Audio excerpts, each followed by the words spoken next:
प्यारे विद्यार्थियों, साथियों, मेरा बहुत बहुत नमस्कार आप लोगों को।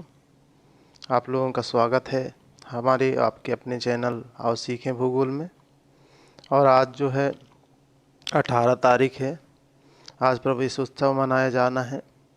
जो बच्चे 11वीं से 12वीं क्लास में पहुँचे हैं उनका बहुत बहुत अभिनंदन है। बहुत स्वागत है आपका यहाँ पर इस मंच पे। आप जो है आप लगातार तैयारी करते रहें। तैयारी है लगातार प्रयास का नाम, जीवन भी है लगातार प्रयास का नाम है। चलते रहिए, चलते रहिए, चलते रहिए। तो ये जो हमारा प्रयास है वो भूगोल समझने का है। आज हम लोग जो है चर्चा करेंगे आप लोगों से अध्याय 1 जो है मानव भूगोल का जो अध्याय 1 है उसमें जो वस्तुनिष्ठ प्रश्न निकल के आते हैं, एक एक नंबर के क्वेश्चन, उस पर हम चर्चा करेंगे। ठीक है। तो आज की जो पूरी चर्चा है हमारी सिर्फ एक एक नंबर के जो महत्वपूर्ण प्रश्न होंगे उस पर होगी।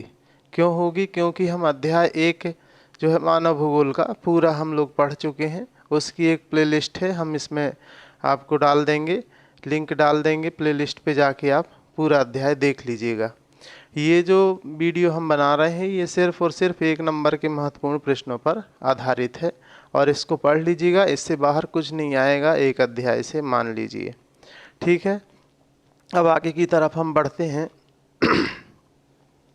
क्या मानव भूगोल जो है इसमें क्या किया जाता है? मानव और पर्यावरण जो एक दूसरे को प्रभावित करता है उसका अध्ययन किया जाता है मानव भूगोल में। आपके पास में वीडियो हैं, आप उनको देखिएगा, बिल्कुल क्लियर हो जाएगा। बिल्कुल परेशान होने की ज़रूरत नहीं है। तो मानव भूगोल के जो जनक हैं वो हैं फ्रेडरिक रेडजेल। एक नंबर के क्वेश्चन पे आपको कहीं पर भी देखने को मिल जाएगा। देखिए 4-5 प्रकार के प्रश्न देता है। सही विकल्प चुनकर लिखिए, सत्य असत्य की पहचान बनाई कीजिए, सही जोड़ी बनाइए, एक वाक्य एक शब्द में उत्तर दीजिए, है ना। और ये सभी चीज़ें जो है जितने भी प्रश्न पूछे जाते हैं वो सब जगह बदल दी जाती है, प्रश्न वही रहते हैं। तो आप लोग जो है सिर्फ ध्यान रखिए, अगर हमें चीज़ें पता होंगी तो हम आसानी से उसको हल कर लेंगे। तो यहाँ पर हम शुरुआत करते हैं मानव भूगोल के जनक। मानव भूगोल के जनक आप जानते ही हैं, फ्रेडरिक रेडजेल हैं। मानव भूगोल के जनक कौन है? Friedrich Ratzel. इन्होंने सन 1882 में एक पुस्तक लिखी, एंथ्रोपोजियोग्राफी। कौन से? एंथ्रोपोजियोग्राफी। रेडजेल जो है एक भूगोलवेत्ता थे। कहाँ के थे? जर्मन के थे, जर्मनी के भूगोलवेत्ता थे, है ना। तो मानव भूगोल के जो जनक हैं वो कहाँ के रहने वाले थे? जर्मनी के थे। अच्छा, इनकी एक शिष्या थी, उसका नाम था ईसी सैम्पुल। और ईसी सैम्पुल जो है वो अमेरिका की रहने वाली थी। अब ये है बात, जब हम भूगोल की चर्चा करते हैं तो इसमें 3 विचारधाराएं आती हैं। एक तो आती है निश्चयवाद या नियतिवाद विचारधारा, दूसरी विचारधारा आती है संभववाद, और तीसरी विचारधारा आती है नवनिश्चयवाद। तो निश्चयवाद जो विचारधारा है वो कहती है कि मानव प्रकृति का दास है, मतलब जैसा प्रकृति रखेगी मनुष्य वैसा ही रहेगा। और ये जो मानव प्रकृति का दास है, निश्चयवाद के जो मतलब जो विचारधारा है, इसके जनक कहे जाते हैं फ्रेडरिक रेडजेल। ठीक है। इसके बाद दूसरी विचारधारा आती है कि मानव जो है जो भी संसाधन है प्रकृति पे उनका उपयोग कर सकता है, उनका उपयोग कर सकता है। और इस विचारधारा के जो जनक हैं वो हैं विडाल डी ला ब्लास। ठीक है। और इस विचारधारा का नाम सबसे पहले दिया था लुसियन फैब्रे ने। तो दोनों का नाम एक साथ आता है, विडाल डी ला ब्लास और लुसियन फैब्रे। ठीक है। इसके बाद जो संभववाद के बाद तीसरी विचारधारा है नवनिश्चयवाद। नवनिश्चयवाद की विचारधारा कहती है रुको और जाओ निश्चयवाद। रुको और जाओ निश्चयवाद, इसकी भी चर्चा हो गई वीडियो पे। तो रुको और जाओ निश्चयवाद जो विचारधारा आई भूगोल में, उसके जो जनक हैं वो ग्रिफिथ टेलर हैं। उन्होंने ये कहा कि विकास भी ज़रूरी है और विकास के साथ साथ जो है मानव को प्रकृति का संरक्षण भी ज़रूरी है। तो इन्होंने एक नई विचारधारा का सूत्रपात किया या नई विचारधारा का जन्म हुआ वहाँ से, जिसको नवनिश्चयवाद कहा जाता है। नवनिश्चयवाद की जो विचारधारा है ये बताती है कि एक प्रकार का सामंजस्य होना चाहिए, मानव और प्रकृति में एक प्रकार का सामंजस्य होना चाहिए। ठीक है, तो आप निश्चयवाद से संबंधित क्वेश्चन समझ में आ गया होगा, संभववाद से संबंधित और कौन सा, नव निश्चयवाद। इनके तीनों के जनक हमने बताए। निश्चयवाद के जनक कौन है, रेडजेल। संभववाद के जनक कौन है, संभववाद के जनक हैं विडाल डी लाप्लास, लुसियन फेब्रे। और नव निश्चयवाद के जनक कौन है, ग्रिफिथ टेलर।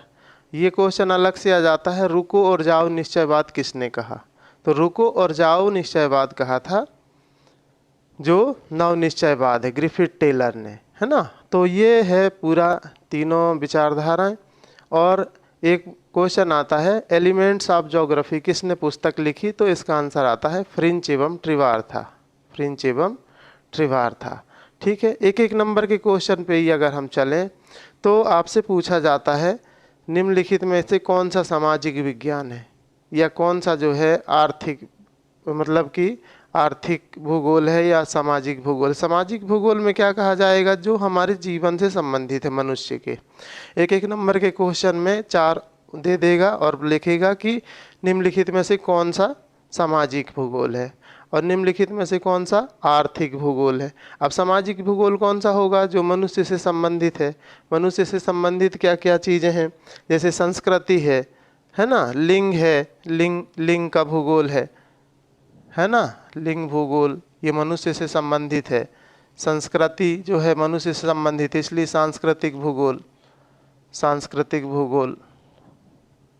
ठीक है, इतिहास मनुष्य से संबंधित है, इसलिए ऐतिहासिक भूगोल, है ना। मनुष्य व्यवहारवादी भूगोल, ये सभी भूगोल जो है किससे संबंधित है, मानव से, मानव से संबंधित है। और मानव क्या करता है, इनमें परिवर्तन करता है, इसलिए मानव कहाँ रहता है, समाज में रहता है। तो मानव समाज में रहता है, तो समाज में रहता है, ये कहलाता है सामाजिक भूगोल। कौन सा भूगोल कहलाएगा, सामाजिक भूगोल। तो यहाँ पर यह क्वेश्चन कुछ भी बदल देगा, लेकिन आपको याद रखना है कि समाज से संबंधित कौन सी चीज़ है। और इसके बाद जो है एक आता है आर्थिक भूगोल। आर्थिक भूगोल मतलब समझ लीजिए जो पैसे से संबंधित है, जो आर्थिक क्रियाओं से संबंधित है, जो आर्थिक लाभ से संबंधित है, वो चीज़ इसके अंतर्गत आएंगी।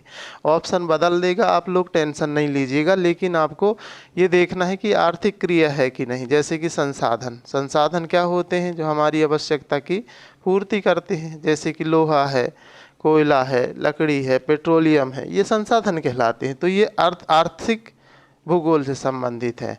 संसाधन के बाद जो है कृषि मनुष्य करता है किसके लिए, आर्थिक क्रिया है कृषि एक प्रकार का।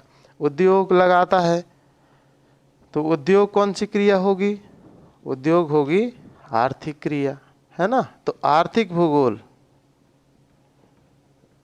कृषि भूगोल, संसाधन भूगोल। विपणन मतलब क्या होता है, बेचना किसी चीज़ को, इसका अलग भूगोल है, तो विपणन भूगोल। यहाँ मतलब ये कह रहा हूँ मैं कि आप अपने ज्ञान चक्षु को खुला रखें, अगर सोच समझने की क्षमता हो आपको, तो ये क्वेश्चन आप लोग हल कर लेते हो और नंबर भी ले आते हैं। ठीक है, अब यहाँ पर जो है 2 परिभाषा भूगोल के, किसकी, मानव भूगोल के जनक रेडजेल की। रेडजेल क्या कहते हैं, मानव भूगोल, मानव समाज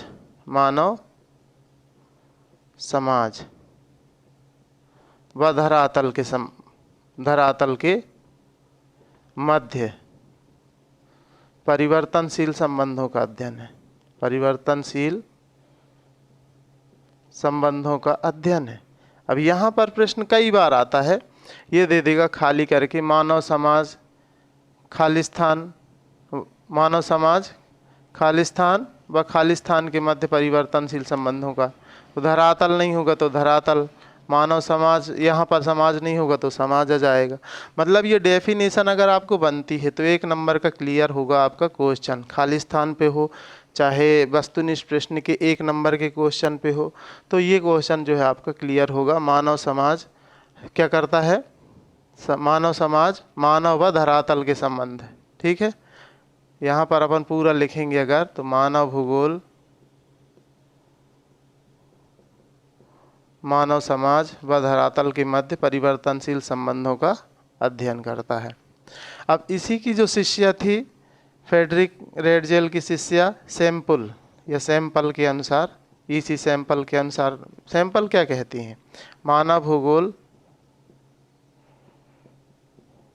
अस्थिर पृथ्वी एवं क्रियाशील मानव, क्रियाशील मानव, ठीक है। तो अस्थिर पृथ्वी और क्रियाशील मानव के मध्य, ठीक, ये भी बात करती है संबंधों का अध्ययन करती है, वो भी बात करते हैं संबंधों का अध्ययन करती है। तो ये दोनों डेफिनेशन आप लोग तैयार कर लीजिएगा इस पर वीडियो है हमारा, आप लोग तैयार कर लेंगे तो ये बन जाएगा। बस यहाँ थोड़ा सा सोचने की, खालिस्तान पे ये छोड़ दिया, खालिस्तान भूगोल स्थिर पृथ्वी क्रियाशील मानव के मध्य, है ना, संबंधों का अध्ययन, तो हम लिख देंगे उसमें मानव। सही ये पूछ लिया गया कि यह है जो है विचार किसका है, तो सैंपल का है। इसमें पूछ लिया गया कि मानव समाज और धरातल के मध्य परिवर्तनशील संबंधों की बात कौन करता है, तो फ्रेडरिक रेडजेल, है ना। तो आपको ये दोनों चीज़ें बनेंगी तो बन जाएगा। फ्रेडरिक रेडजेल ने मानव भूगोल के जनक हैं वो, और उन्होंने एक पुस्तक लिखी थी एंथ्रोपोजियोग्राफी। कौन सी लिखी थी, एंथ्रोपोजियोग्राफी।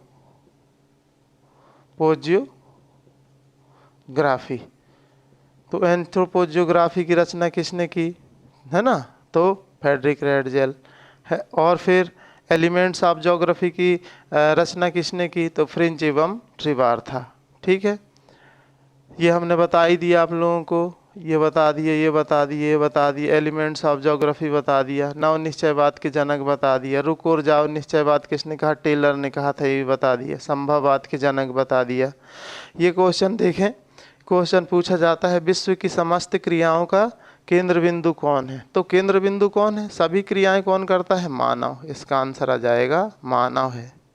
क्या है, मानव है ना। फिर सांस्कृतिक वातावरण मानव, ये तो हमने बता दिया। मानव भूगोल को सांस्कृतिक भूगोल, एक क्वेश्चन है, मानव भूगोल को सांस्कृतिक भूगोल का नाम किसने दिया, मानव भूगोल को सांस्कृतिक भूगोल का नाम, सांस्कृतिक भूगोल का नाम, सांस्कृतिक भूगोल का नाम किसने दिया, सैंपल ने दिया, सैंपल, इसी सैंपल ने, ठीक है। प्रकृति के पर ये तो बता दिया हमने, सामाजिक भूगोल बता दिया, आर्थिक भूगोल बता दिया। अब यहाँ पर जो है इससे बाहर कोई क्वेश्चन नहीं होगा अध्याय 1 का 1 नंबर पे। बस आप लोग जो है पूरे कॉन्सेप्ट को अपने क्लियर कर लीजिए और ये बातों को ध्यान रखिए, ठीक है। तो आप लोगों को बहुत बहुत शुभकामनाएं, धन्यवाद।